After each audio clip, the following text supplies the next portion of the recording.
देखो इलस्ट्रेशन 7, इसमें सम्स आराम से पहले देखो। X limited is absorbed by Y limited. X ने वाई को एब्सॉर्ब कर लिया है, मतलब एक्स यहाँ पे कौन है? वेंडर है। और वाई यहाँ पे क्या है? परचेजिंग कंपनी है। ये वेंडर कंपनी है और ये परचेजिंग कंपनी है। ठीक है। इसके बाद बोल रहा है एक बैलेंस शीट नीचे दिया हुआ है। एक उसमें हम लोग का लाइबिलिटी है और इस तरफ एसेट है और इधर नोट्स टू बैलेंस शीट है। ठीक है। नीचे क्या लिखा है वो देखो। Give journal entries to close the books of X limited. हम लोगों को जर्नल एंट्री देना है एक्स के बुक्स में। किसका बुक बनाने बोला है वो ध्यान से देखना। यहाँ एक्स का बुक बनाना है, मतलब वेंडर कंपनी का बुक बनाना है। And show the important ledger account in its book. X जिसका जिसका अकाउंट बनाएगा वो सारा अकाउंट बनाओ। लिक्विडेशन एक्सपेंस लास्ट में दिया है, तो हम लोग को किसका बुक बनाने बोला है? एक्स का बुक। तो हम लोग टॉप में लिखेंगे इन the books of X limited. ठीक है। ये कौन है हमेशा ब्रैकेट में लिख देना एग्जाम में। ये वेंडर कंपनी है। वेंडर कंपनी क्या करता है? उसका ये बेच रहा है, तो ये सारे एसेट को अपने बुक से हटाएगा। उस दिन डिस्कस कर चुके हैं। देखो सेलर अपना सारा एसेट परचेजिंग कंपनी को दे रहा है, तो ये अपने बुक्स से सारा एसेट को हटाएगा, मतलब सारे एसेट को टू में लिखेगा। तो डेबिट में लिखेगा रियलाइजेशन अकाउंट। तो पास करो रियलाइजेशन अकाउंट डेबिट टू। जितना एसेट दिख रहा है सबको हटा दो। क्या क्या हम लोग को दिख रहा है? प्रॉपर्टी प्लांट एंड इक्विपमेंट,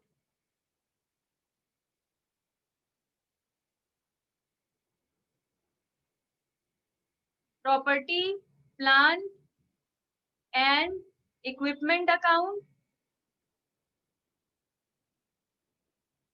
उसके बाद दिख रहा है to inventories.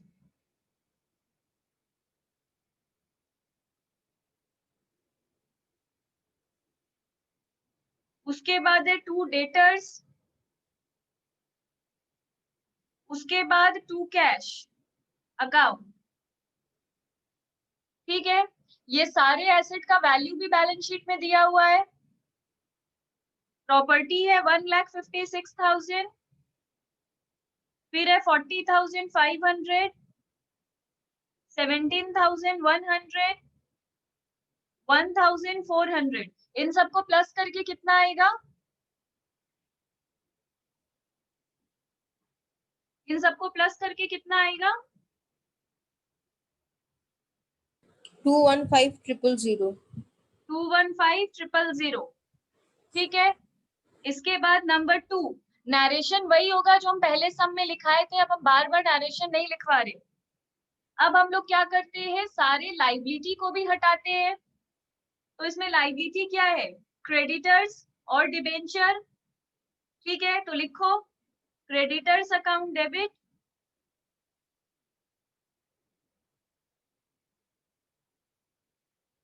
10% debenture account debit,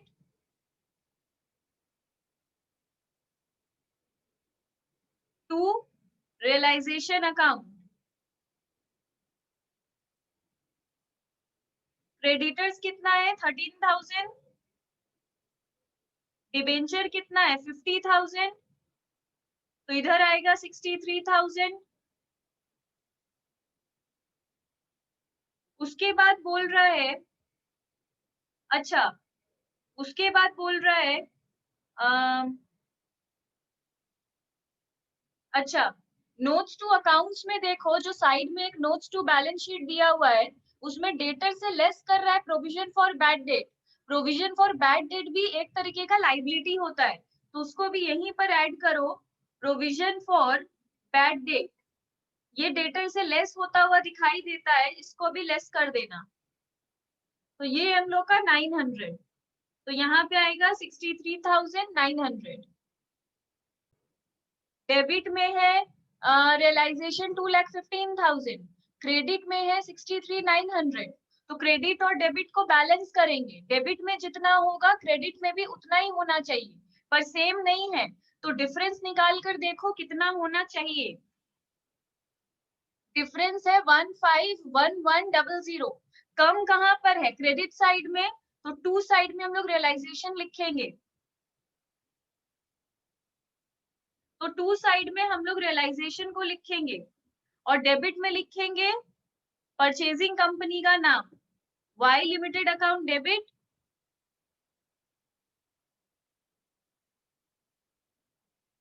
अच्छा, ये चीज तो हम लोग कर रहे हैं, इसके पहले हम लोग को सबसे पहले क्या करना होता है? पीसी निकालना होता है।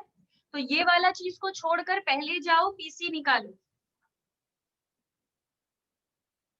Calculation of purchase consideration.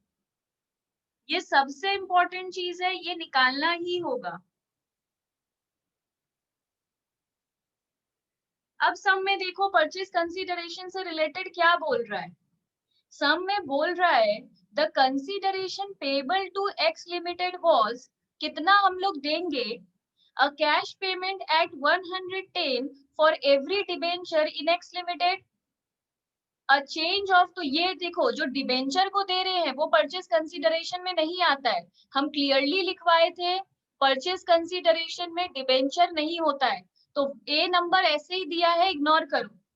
B देखो, a change of 3 shares in the Y Limited of ₹5 each, quoted in the market at ₹6 each for every share in X Limited. X company में एक शेयर है, तो एक share के बदले वो उसको अपना कितना शेयर देगा? 3 शेयर देगा। तो X का टोटल कितना शेयर है? X के पास टोटल कितना शेयर है? बोलो। 8। X के पास टोटल कितना शेयर है? 8,000।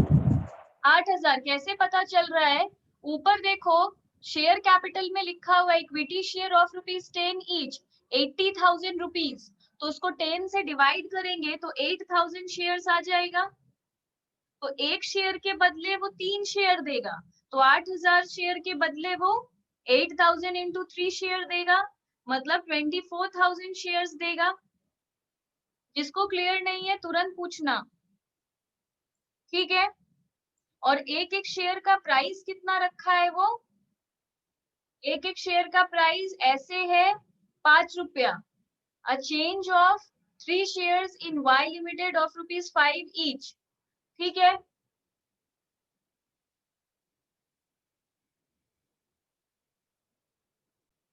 देखो, तो अभी ये आया, उसको वो अपना 24,000 शेयर देगा जो 5 रुपया का था, पर आज की डेट में उसका मार्केट वैल्यू कितना है? एक एक शेयर का मार्केट वैल्यू है 6 रुपया, तो अमाउंट कितना दे रहा है वो? ऑफ ₹6 ईच, मतलब 24,000 इंटू 6, मतलब 1,44,000 रुपीज का सामान उसको दे रहा है, ठीक है?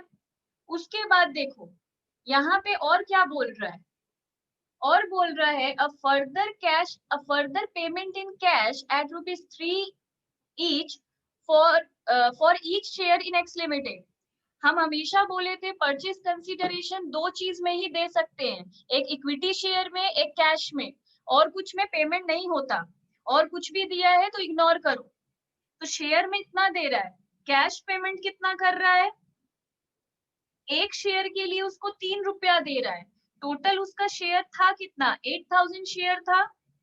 एक शेयर के लिए उसको 3 रुपया दे रहा है, तो टोटल 24,000 रुपीज दे रहा है। तो टोटल उसको कितना पे कर रहा है वो? 1,68,000 रुपीज। ये मेरा टोटल पीसी है। एग्जाम में शॉर्ट फॉर्म यूज मत करना, परचेज कंसीडरेशन लिखना। ये उसका पीसी है।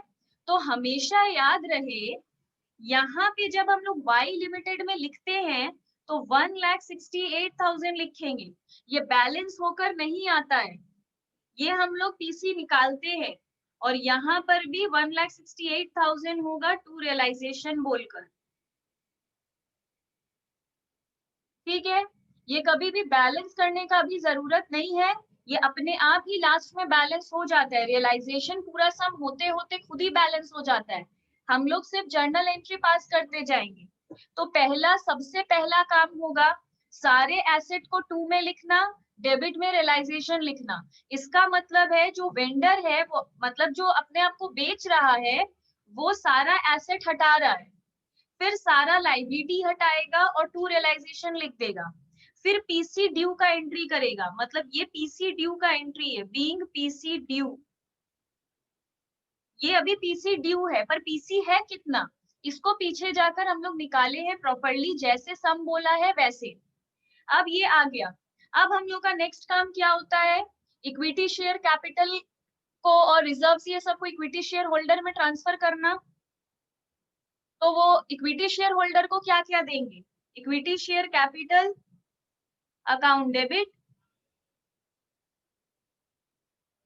80,000, general reserve account debit 40,000, PL account debit 32,000। ठीक है, 2 किसको देंगे, इक्विटी शेयर होल्डर को। ये तीनों किसको देना है, इक्विटी शेयर होल्डर को। तो ऐड करो 1,52,000, कितना वो लोग को देना है। तो being amount due to equity share holder, इतना इक्विटी शेयर होल्डर को देना है।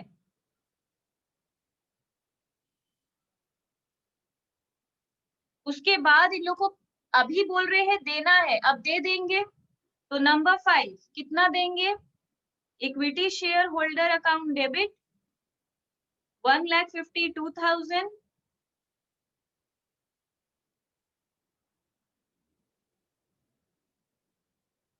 अच्छा पहले हम लोग को पैसा मिलेगा, पहले हम लोग को पैसा मिलेगा, मतलब ये एंट्री क्यों था, हम लोग को पीसी मिलेगा, यहाँ था हम लोग इक्विटी शेयर होल्डर को देंगे।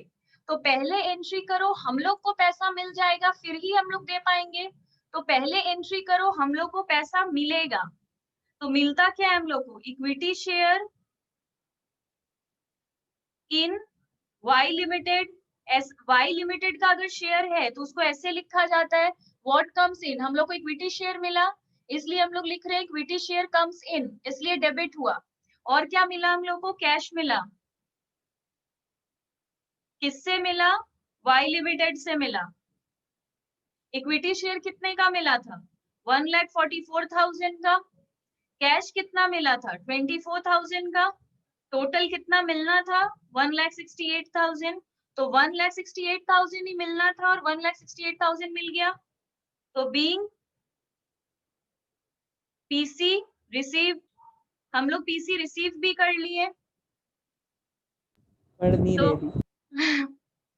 चलो अच्छा, हाँ तो ये हो गया। अब हम लोग को पैसा मिल गया है, अब हम लोग बोल रहे हैं इक्विटी शेयर होल्डर को दे देंगे। ऑब्वियसली हम लोग इक्विटी शेयर होल्डर को ही दे देंगे, क्योंकि कंपनी अपने पास पैसा रखकर क्या करेगा, वो तो बेच रहा है कंपनी। तो इक्विटी शेयर होल्डर को देने का एंट्री क्या होता है, जिसको दे रहे हैं वो डेबिट हो जाएगा, equity share holder account debit. इसको देना कितना था, इसको देना है हम लोगों को 1,52,000, जितना रिकॉर्ड किए उतना ही देंगे। ठीक है, पर अभी एंट्री सुनो, इक्विटी शेयर होल्डर को पैसा देने का एंट्री सबसे लास्ट में करना। क्यों, देखो कुछ और भी चीज हो सकता है। एक चीज लिखा है ए में, इसके लिए इतना प्लेस छोड़ दो, इक्विटी शेयर होल्डर को हमेशा पैसा एकदम लास्ट में देना, पहले सारा काम कर लेना। एक चीज लिखा है ए में कि हम लोग डिबेंचर को a cash payment at ₹110 for every debenture in X Limited। X Limited का कितना डिबेंचर है, ध्यान से देखो, X Limited का कितना डिबेंचर है। ये वर्किंग्स का पेज में करो, ये पूरा एक पेज वर्किंग्स के लिए तुम लोग छोड़ दो। अच्छा हम भी छोड़ ही देते हैं, ये पहला वर्किंग्स था, अभी दूसरा वर्किंग्स। हम हाँ कितना डिबेंचर है, नंबर ऑफ 500 डिबेंचर 500 ना, 500 डिबेंचर है,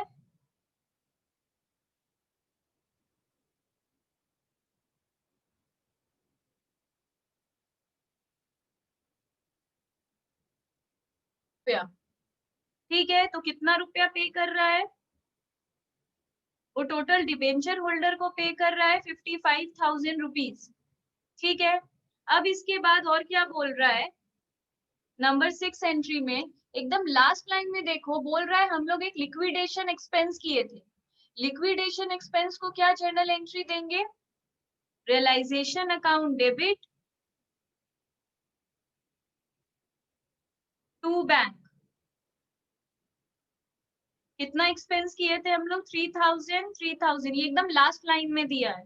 बीइंग लिक्विडेशन एक्सपेंस इनकर्ड, ठीक है।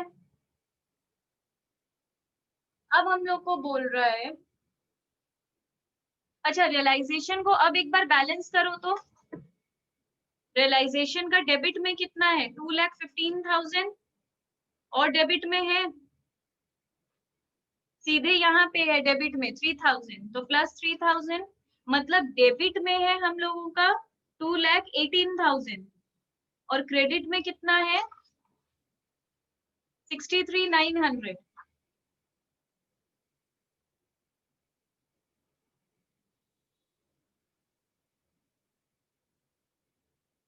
कर रहे हैं equity share holder account debit to equity share in Y limited. हम लोग को जो मिला हम लोग वही पे करेंगे। हम लोग को मिला था इक्विटी शेयर वाई लिमिटेड का, कितने का मिला था?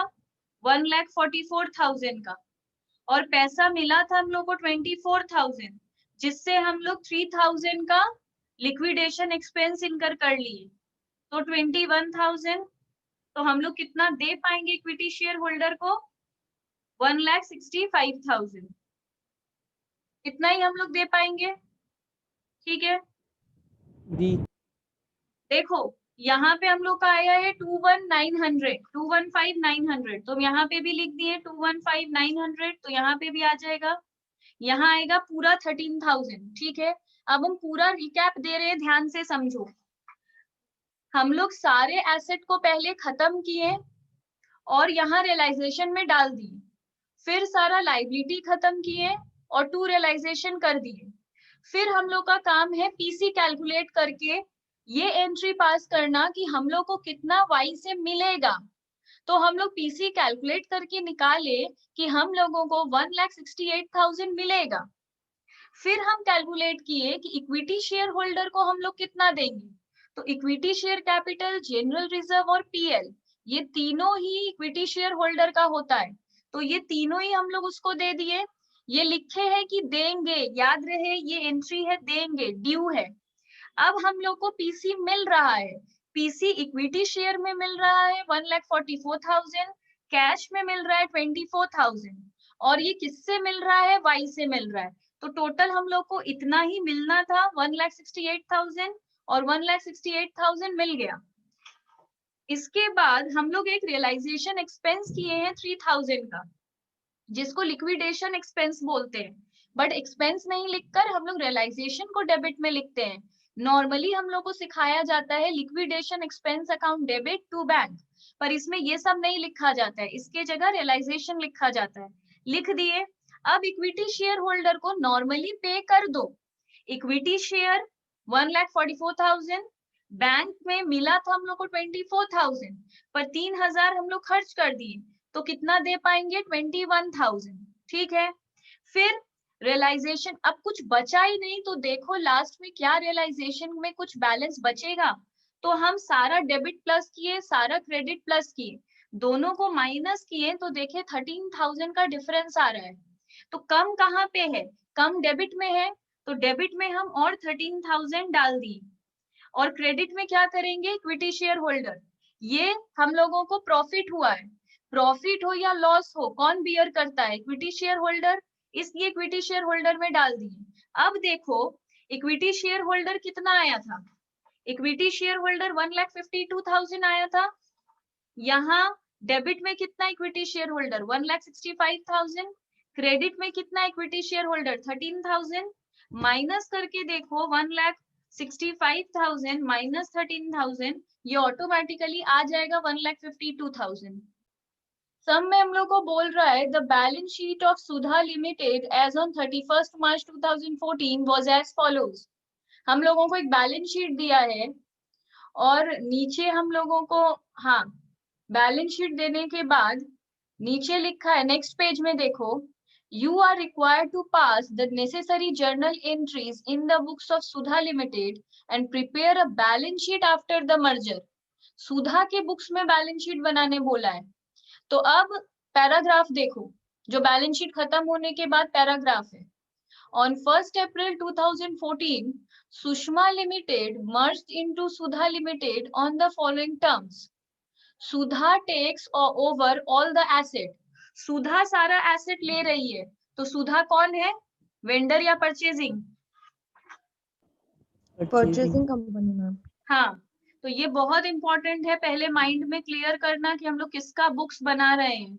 तो in the books of Sudha limited, और ब्रैकेट में लिख लेंगे purchasing company.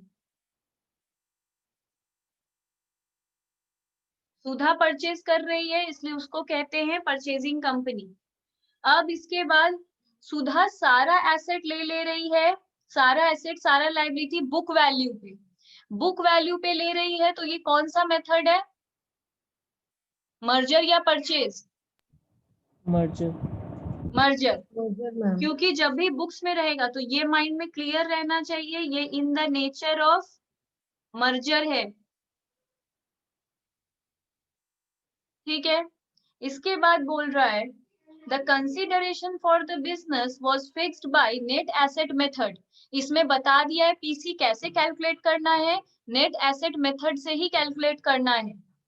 And consideration is to be discharge by Sudha in the form of its 40,000 equity share of ₹10 each at par, और बाकी बैलेंस 47,500 कैश में। ये क्यों ये लाइन क्लियरली मेंशन कर दिया कि इसको नेट एसेट मेथड से करो, वरना स्टूडेंट्स इसको नेट पेमेंट मेथड से कर देते, क्योंकि इसमें क्लियरली दिया हुआ है इक्विटी शेयर 40,000 दे दो और कैश 47,500 दे दो, तो इसको इंसान पेमेंट मेथड से कर देता। इसलिए लोग क्लियर बोल रहा है कि पीसी नेट एसेट मेथड से पहले निकालो फिर पेमेंट करना। 10% डिबेंचर ये अभी काम का नहीं है, इसको छोड़ दो, डिबेंचर कोई काम का नहीं है अभी। सबसे पहला काम है हम लोग का पीसी निकालना। तो ये पेज छोड़कर नेक्स्ट पेज में जाओ और लिखो calculation of PC by net asset method. Sum में क्लियरली बोल रहा है नेट एसेट मेथड से करो, तो करना पड़ेगा। नेट एसेट मेथड का मतलब है असेट माइनस लायबिलिटी। तो असेट माइनस लायबिलिटी में जितना एसेट है वो लिखते जाओ, खुद लिखो अपने।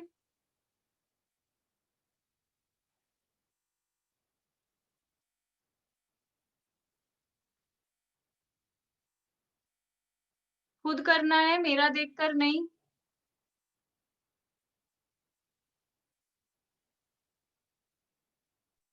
मैम ये वर्किंग्स में है ना? नहीं, पीसी पार्ट होता है सम का, कुछ वर्किंग्स नहीं होता है, ऊपर वर्किंग्स मत लिखना। अच्छा। पीसी पे प्रॉपर मार्क्स होता है, इसलिए हम पूरा एक क्लास सिर्फ पीसी सिखाने में दे देते हैं।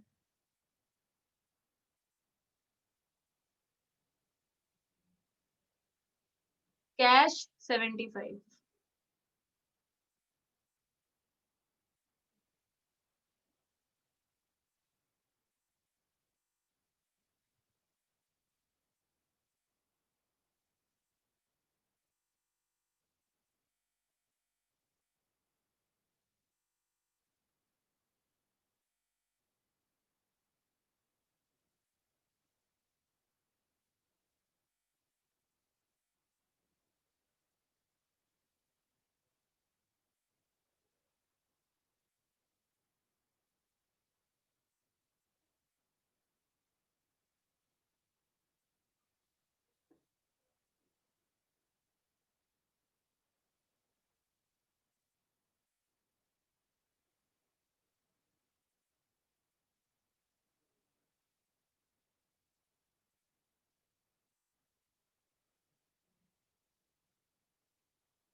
अब सब में बता रहा है कि ये हम लोग पे कैसे कर रहे हैं। अमाउंट ऑफ इक्विटी शेयर हम लोग इक्विटी शेयर में दे रहे हैं। सम में क्लियर बोला है 40,000 इक्विटी शेयर दो 10 ईच, मतलब 4 लाख रुपीस इक्विटी शेयर से दे रहे हैं। और बोला कैश दे दो 47,500 के लिए। इस तरह हम लोग से पे करवा रहा है ये रुपया। ये जस्ट सम ने ब्रेकअप दिया है कि कैसे हम लोग जर्नल एंट्री पास करेंगे। इक्विटी शेयर से देंगे 4 लाख, कैश से देंगे इतना, ठीक है। बट ये ऐसे भी निकल सकता था। बट अगर ये सिंपली हम लोग देखो, अगर ये नहीं बोलता नेट एसेट मेथड से करो, तो हम लोग अभी ये 2 लाइन लिखते और कर लेते। पर उसको एग्जामिनर को देखना है कि तुम लोग को नेट एसेट मेथड आता है या नहीं, इसलिए वो स्पेशली ये लिख दिया है। तो इस पे मार्क्स काउंट कर लेगा वो लोग। यहाँ पे हम लोग क्या है, हम लोग परचेजिंग कंपनी है, तो उसका सारा एसेट को हम लोग डेबिट में लिखेंगे और सारे लाइबिलिटी को क्रेडिट में। पर पहला एंट्री क्या पास करेंगे, business purchase account debit, business purchase account debit to liquidator of Sushma limited account. कितने का बिजनेस हम लोग परचेज किए हैं, 447500।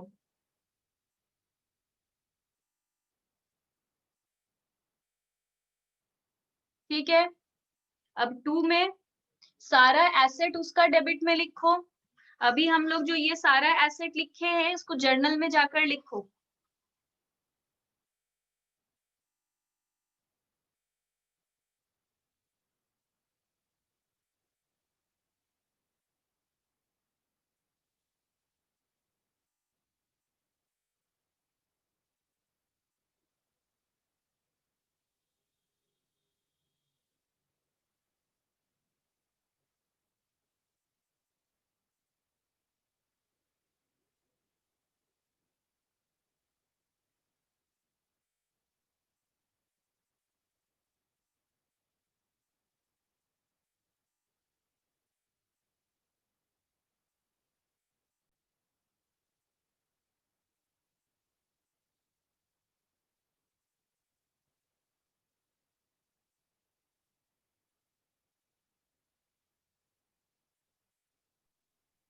मैम एक क्वेश्चन है।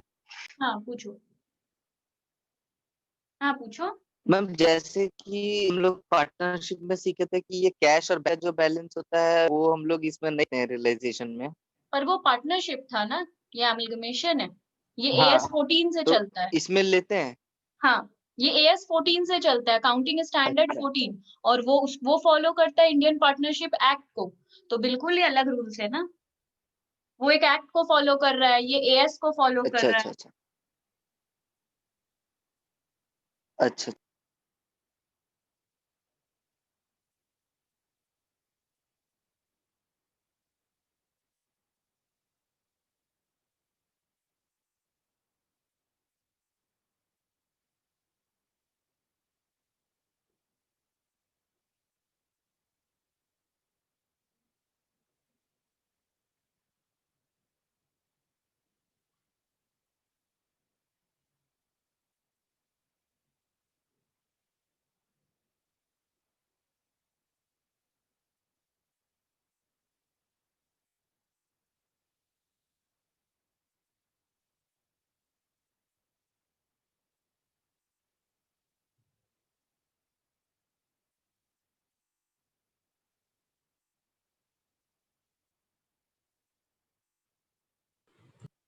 तो लिक्विडेटर को पेमेंट कर दे रहे हैं।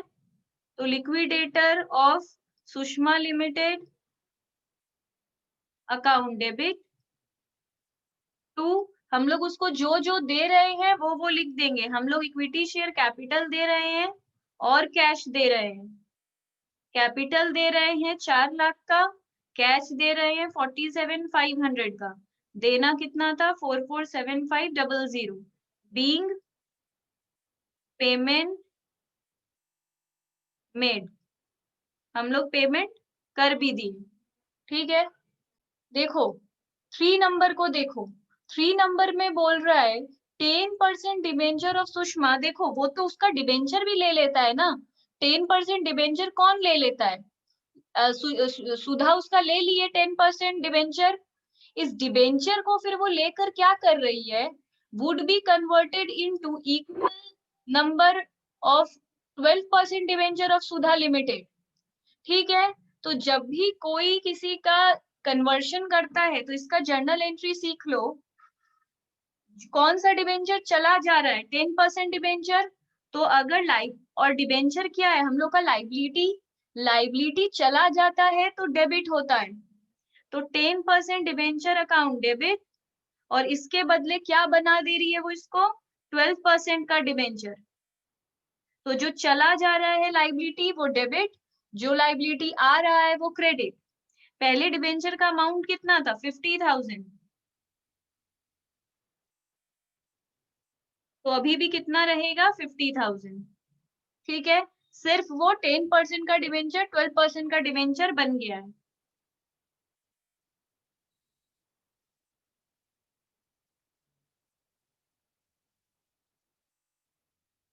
Being 10% debenture converted into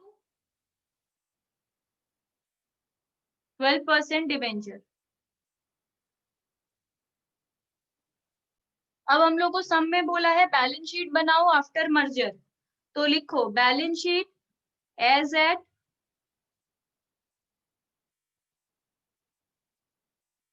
31 March 2014।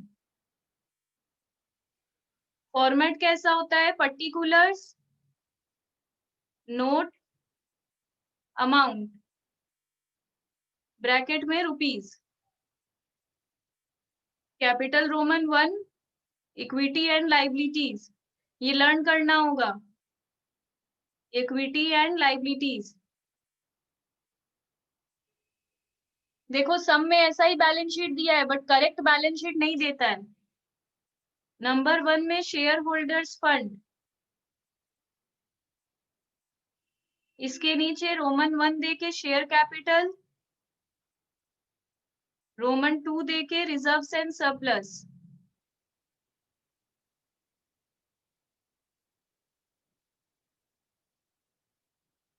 Number 2 देकर non current liabilities,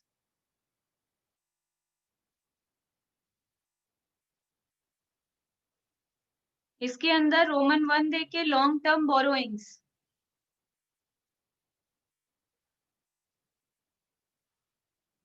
number 3 current liabilities.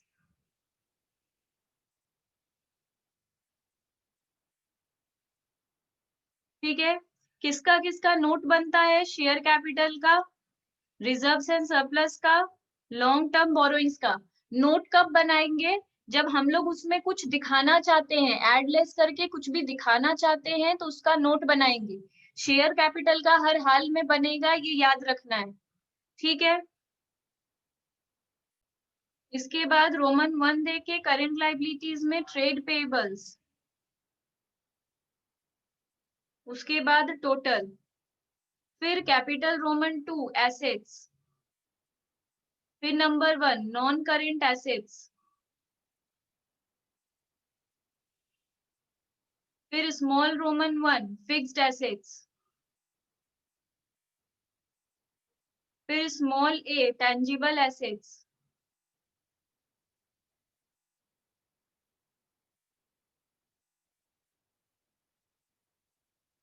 फिर नंबर 2 करंट एसेट्स,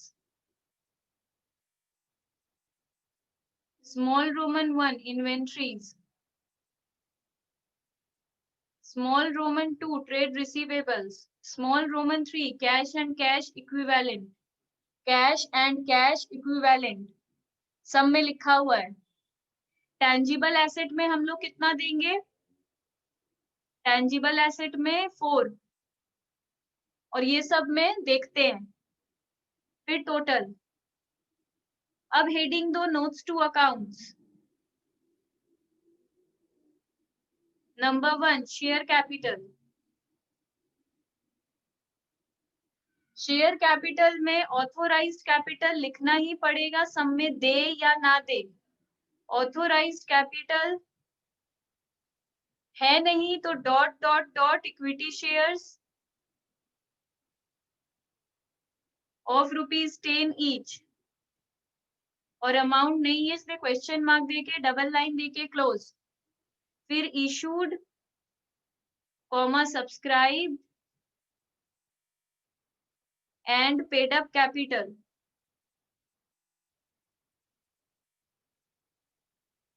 कितना शेयर वो उसको इशू किया था? 40,000 और पहले से उसका खुद का कितना शेयर था? 80,000 हाँ, तो 80,000 और 40,000 1,20,000 हो गया अब उसका। देखो ये हम लोग बना रहे सुधा के लिए। सुधा का खुद का शेयर कितना था पहले से? 80,000, और वो 40,000 और दी तो उसका मार्केट में कितना शेयर्स हो गया? 1,20,000 इक्विटी शेयर ऑफ ₹10 ईच, मतलब 12 लाख। ये डबल लाइन देके क्लोज। उसके बाद नंबर 2, रिजर्व्स एंड सरप्लस।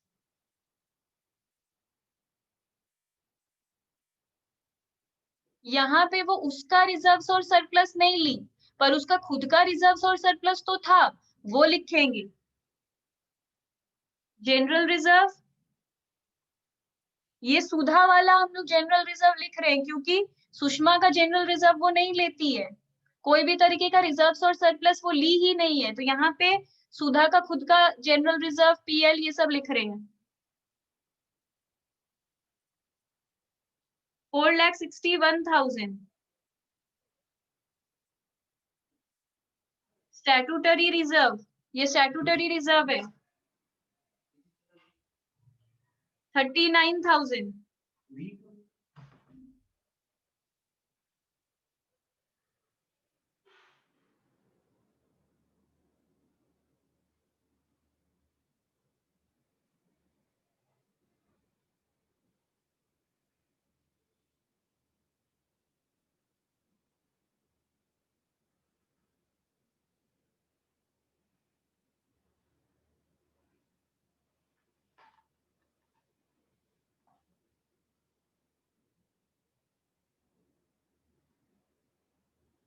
फिर 3 में था लॉन्ग टर्म बोरोइंग्स।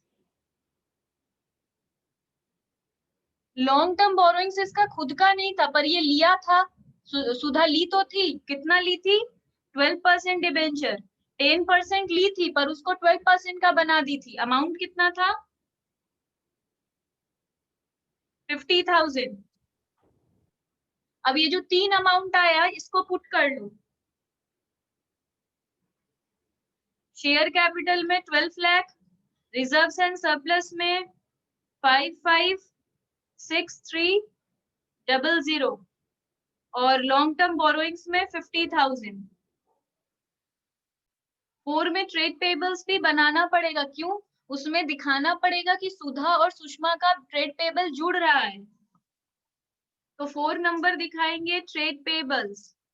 इसमें ट्रेड पेबल्स ऑफ सुधा, सुधा का खुद का ट्रेड पेबल्स कितना है? 143,700, और सुषमा का कितना ले ली? 27,500। तो ऐड करो 171200। अब नंबर 5, नंबर 5 में हम लोग बनाएंगे टेंजिबल।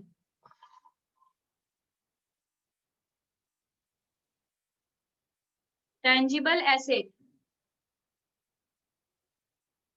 इसमें दोनों का जोड़ते हुए लिखो क्योंकि सुधा का खुद का तो है ही, सुषमा का भी ले रही है, तो जोड़ते हुए लिखो।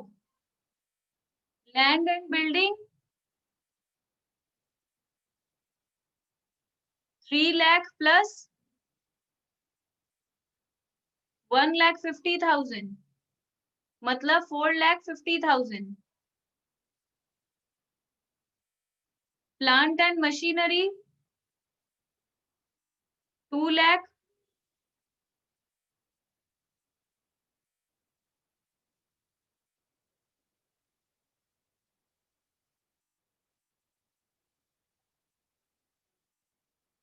यहाँ 3 लाख और यहाँ 1,50,000।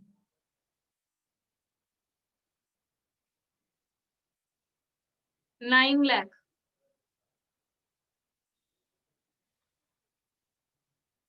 ट्रेड पेबल्स कितना है? 171200। ये कितना है? 9 लाख। इन्वेंट्री, ट्रेड रिसीवेबल सबका नोट बनाना होगा क्योंकि जोड़ते हुए दिखाना होगा। तो 6 में इन्वेंट्री ऑफ सुषमा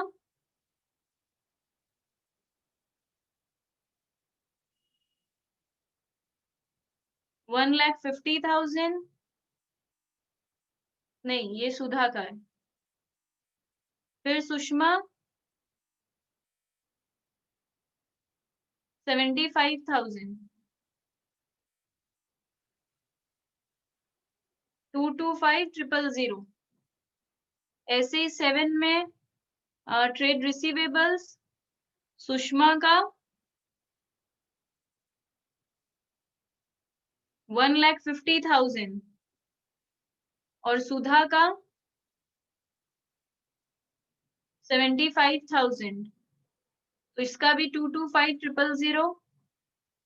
8 में कैश एंड कैश इक्विवेलेंट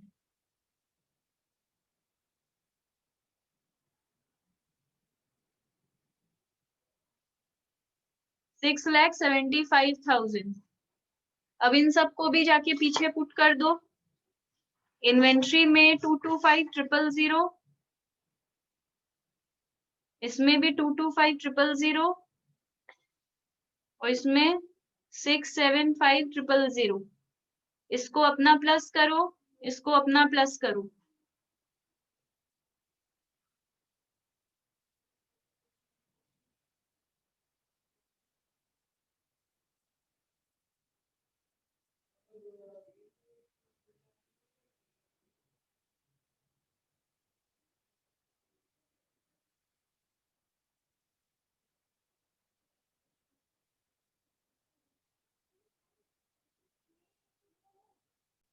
ये वाला सब कोई ठीक कर लो।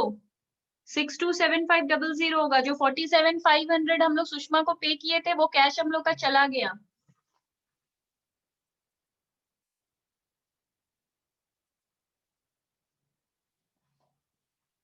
Six two seven five double zero. तो भी ये भी आ जाएगा 1977,500। ठीक है, टैली हो गया बैलेंस शीट। चलो इलस्ट्रेशन 8 देखो।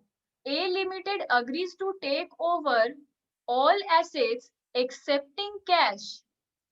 ए उसका सारा एसेट ले रहा है कैश को छोड़कर, मतलब कैश नहीं ले रहा है। अभी तक हम लोग जितना सम कर रहे थे उसमें कैश भी ले रहा था क्योंकि बोल रहा था takes over all the assets. इसमें बोल दिया है ऑल द एसेट पर बोला कैश छोड़ के। And liabilities of B limited from 1/4/19 on 31/3/19 the assets and liabilities of B limited. A ले रहा है बी को, तो ए है परचेजिंग कंपनी और बी है वेंडर कंपनी। ये बैलेंस शीट बी का दिया हुआ है। इसमें हम लोग को शेयर कैपिटल दिया है, रिजर्व्स एंड सरप्लस। ये वाला स्मिता और एक बार सेंड कर दो। हम लोग को बोल रहा है इसमें share capital, reserves and surplus बहुत कुछ दिया है। एकदम लास्ट लाइन पढ़ो कि बनाना क्या है। Close the books of B limited by passing journal entries. हम लोग को बी के बुक्स में जर्नल पास करना है। ये बात याद रहे। बी कौन है? बी हम लोगों का वेंडर है। वेंडर के बुक्स में पास करना है, तो in the books of B limited. ठीक है, ये इलस्ट्रेशन 8 है और वो वेंडर है। और फिर लेजर भी बोला है, तो लेजर खुद बना लेना घर में। Pass journal entry in the books of A. अब ए के बुक्स में भी बोला है, इसमें दोनों का बुक्स बोला है। तो पहले हम लोग ए पार्ट कर रहे हैं। ए पार्ट में हम लोग पहले बी का बुक्स बनाएंगे। तो सबसे पहला काम क्या करते हैं, वो अपना सारा एसेट को 2 में लिखता है और रियलाइजेशन को डेबिट में। तो रियलाइजेशन अकाउंट डेबिट, ये सब करते जाओ खुद ही।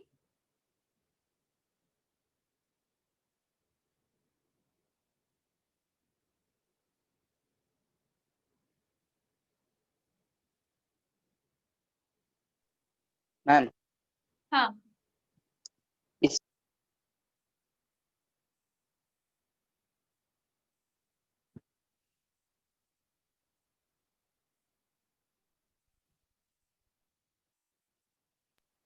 बी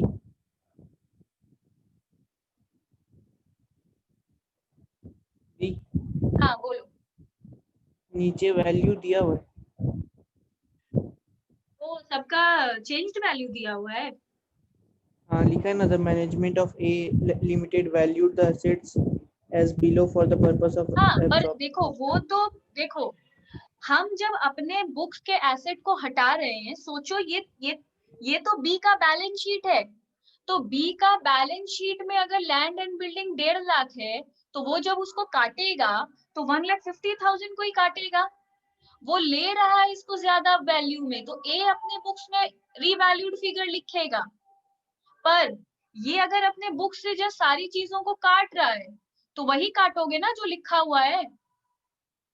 इसलिए बी जब अपने बुक से सब कुछ कैंसिल करेगा तो वही कैंसिल करेगा जो उसके बुक्स में लिखा हुआ है।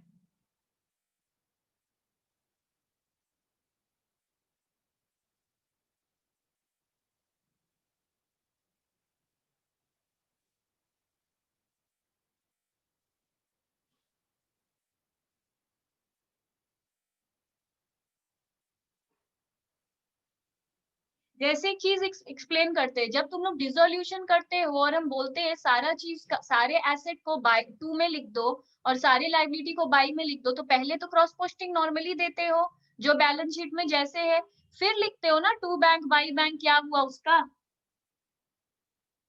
हाँ जी, और इसमें कैश तो नहीं ले रहे। नहीं, ये हटा रहा है, वो ले नहीं रहा है। ए का बुक्स में करेंगे वो क्या लिया क्या नहीं लिया, हटाएगा तो ये सभी। इसमें क्लियर रहो, हमको अपना बिजनेस बंद करना है। अगर हमको अपना बिजनेस बंद करना है तो हमको अपना बैलेंस शीट पूरा एम्प्टी करना है, पूरा खाली करना है। अभी उसको खाली करने के लिए सब चीज का हटाना होगा, तो जितना एसेट है सब हटाना होगा।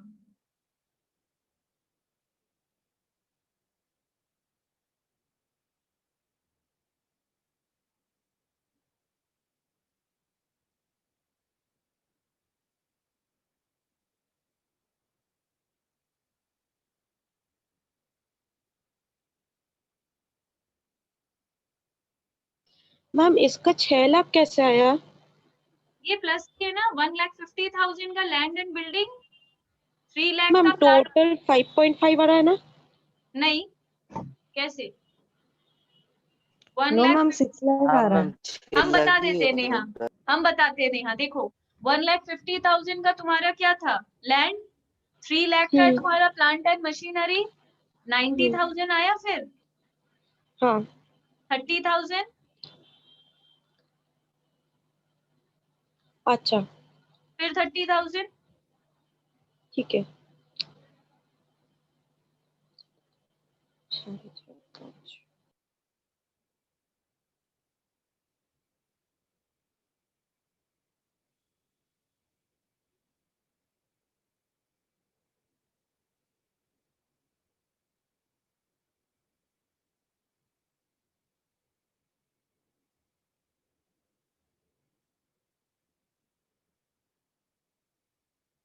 फिर हम लोग क्या करते हैं, पीसी ड्यू का एंट्री। फिर हम लोग को करना पड़ता है पीसी ड्यू का एंट्री। ठीक है, तो पीसी कितना ड्यू है इसका एंट्री हम लोग करते हैं, जिससे हम लोग को पैसा मिलेगा। हम लोग को ए से पैसा मिलेगा, A limited account debit to realisation. कितना मिलेगा उसका हिसाब थोड़ा बाद में करते हैं, पीछे वर्किंग्स में जाकर कितना पीसी ड्यू है बाद में करते हैं। अभी हम कर रहे हैं इक्विटी शेयर कैपिटल में सब कुछ ट्रांसफर। तो equity share capital account debit 3 lakh. फिर है general reserve account debit 1 lakh. PL account debit 40,000। To equity share holder account 4,40,000। यहाँ पर पीसी ड्यू है और यहाँ पर ये लोग को देना ड्यू है, इक्विटी शेयर होल्डर को देना ड्यू है 5। अब एक बार कर लेते हैं कि अगर पीसी ड्यू है तो कितना का ड्यू है। ठीक है, तो वर्किंग्स में जाकर पीसी करो,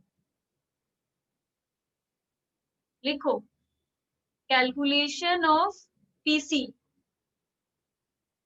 अच्छा, इसमें कौन से मेथड से होगा? इसमें हम लोग को दिया है, ध्यान से आप पढ़ो, पीसी के लिए पढ़ना पड़ेगा। A cash payment of rupees 3.50 will be made for each equity share of rupees 10 each in B Limited. इसमें ऐसे बता दे रहा है कितना देना है, तो ये कौन से मेथड से बनेगा? Net payment. Net payment method. हाँ, क्योंकि इसमें बहुत क्लियरली हम लोग को बता दे रहा है कि कैसे पेमेंट करना है। ठीक है, तो क्या बोल रहा है, हम लोग कैश में पेमेंट करेंगे तो कैसे? एक शेयर के लिए हम लोग को मिल रहा है 3.50 रुपया। हम लोग उसको एक शेयर के बदले 3.5 रुपया दे रहे हैं। तो बी का कितना शेयर है? कितना शेयर है? 30,000। 30,000। तो 30,000 शेयर के लिए उसको 30,000 इंटू 3.50 रुपीज देंगे, मतलब 1,05,000 रुपया। और हम लोग को क्या बोल रहा है, for every 2 equity share 3 equity share will be issued. तो शेयर्स के लिए क्या बोल रहा है, 2 शेयर के लिए, फॉर 2 शेयर्स 3 शेयर्स गिवन। उसके हर 2 शेयर के लिए हम लोग उसको 3 शेयर देंगे। तो एक शेयर के लिए 3/2 देंगे, तो 30,000 शेयर के लिए इतना देंगे।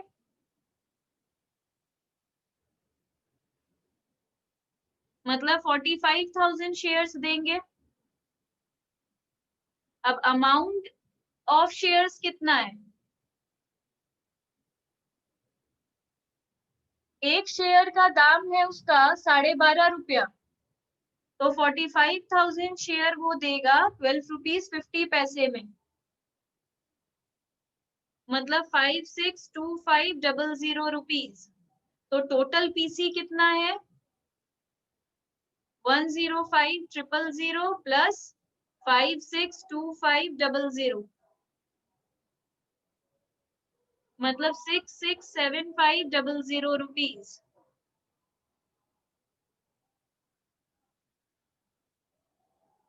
अब देखो, प्रेफरेंस शेयर में भी हम लोग पेमेंट कर रहे हैं। बोल रहा है preference share of B limited will receive 1 preference share for every preference share of B limited. तो बोल रहा है प्रेफरेंस, ये इक्विटी शेयर में दे रहा था, अभी प्रेफरेंस शेयर में भी दे रहा है। प्रेफरेंस शेयर के लिए लिखा है फॉर 1 शेयर, उसको 1 शेयर ही दे रहा है। तो प्रेफरेंस शेयर कितना है? 900। तो 900 शेयर के लिए उसको 900 शेयर ही दे रहा है। अमाउंट कितना है? 900 इंटू एक एक शेयर कितने का है? 100 का ही है, तो 90,000। तो टोटल पीसी में ये 90,000 भी आ जाएगा।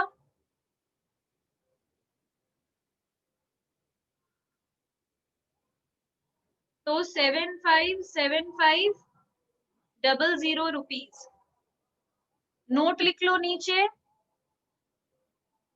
पीसी कंसिस्ट ऑफ, तुम लोग परचेज कंसीडरेशन लिखो, purchase consideration consist of equity share, comma preference share and cash only.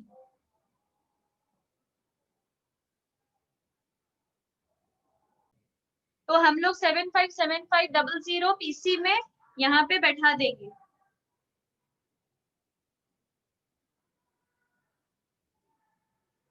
ठीक है, अब इतना हम लोग को लेना है, हम लोग ले भी लेंगे। क्या क्या ले रहे हैं? Equity share in A limited, A limited का इक्विटी शेयर ले रहे हैं।